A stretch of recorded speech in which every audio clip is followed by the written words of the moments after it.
โค้ง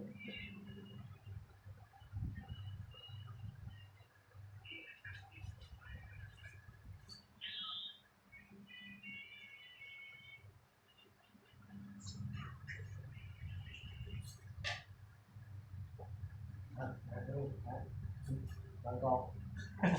เงินในนั้นบ่ได้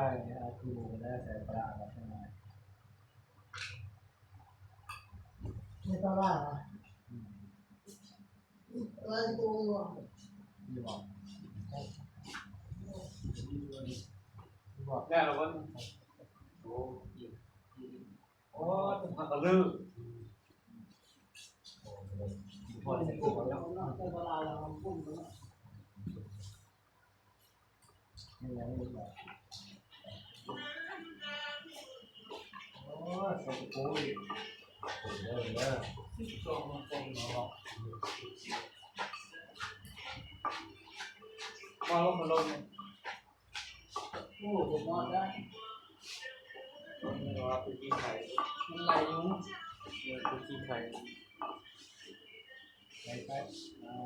แดดด้วยยุบแข็งแรงใน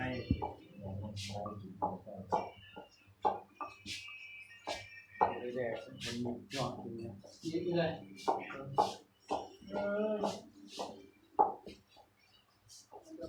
สียาวกินแล้วเพื่อนสบายหมองไหลอันนั้นเพราะเนาะไหลตาโคตรนั่นสียาวสียูได้ทันเป็นพวกบุตรโตมาเลยกินน้ำหน่อยนะปล่อยน้ำแพทย์ที่ได้ป่ะกินน้ำหน่อยปล่อยน้ำลายนี่นะน้ำดำครับถ่ายวิดีโอหรือเป็นยังไงทำยี่ห้อว่ายี่ห้อเขาสมุนไพรผู้ตามทำใช่ซีอะไรวะหอยซีหน่วยกันเลยแล้วคะแนนหอยซีหน่วยตั้มเลยไม่ได้หอยซีหน่วยนี่โอ้ตั้มหุ่งเลยเมื่อไรก็เอามาไหมโอ้คนเด็กมาลูกจะมาแล้วเขาจะมาให้ใหม่ที่หน้าน่ะคนเอากระปูใส่เนาะคนเด็กกระปูใส่นะโอ้คนเอากระปูมาแทนเลยดิแทนแล้วก็นอนเพื่อเอามาเพื่อเลยคนบังเนาะเสียงดังให้แบบสี่ห้าหน่วยก็จะแล้วก็ให้นะหนักที่ได้นี่มันไม่ง่ายโอ้ยว่าอันนู้นให้มาเป็นมีอย่างเดียวกินบุเซ่นะไม่ได้เอาเวลาช่วงเรามาเป็นหน่วยที่มาเป็นหน่วยนะมาครับบริบายอ๋อบริกัดตัว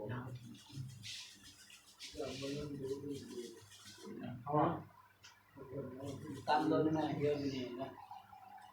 บูดาวชักมาแล้วน่าคือหอมเลยมาแล้วตัวนั้นตัวแค่มันปั่นมาแล้วมันง่ายใจเป็นหมาเลยไอ้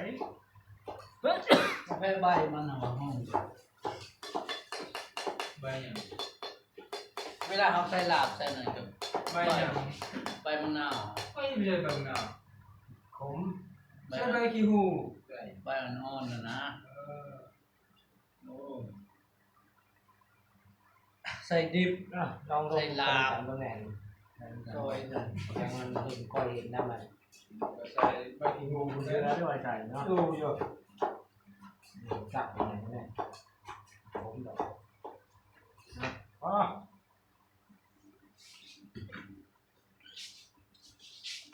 ส้มตำแซ่บๆนัวเนาะ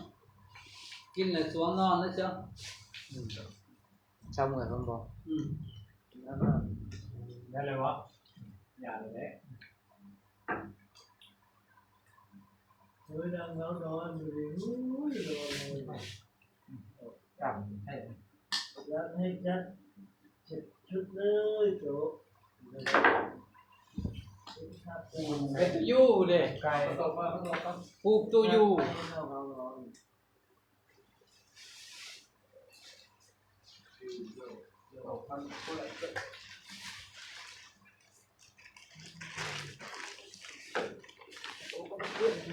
เ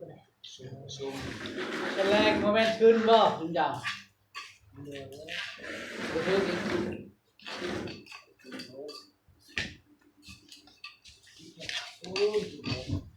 อันนี้ที่กุ้มยังนี่ทิ้นกุ้มหายังไปขึ้นชีพักก่อนกุ้มชีก็ยังไม่ได้ขึ้นทงอ่ะทงจะเนี่ยจังหวะกุ้มยังพอขึ้นอ่ะน้ำกุ้มชีกุ้มหากุ้มโง่กุ้มหาอ้าวกินข้าวเฮ้ยลงบุญดีเขาที่ชนเขาบุญหนาแบบเป็นยังไงได้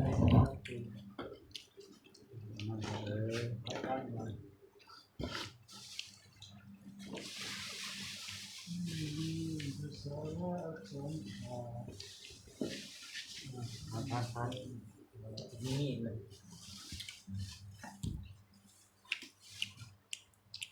มาได้แล้วป่ะลงแล้วป่ะตรงนี้นะฮะจับโทรศัพท์ได้แล้วมา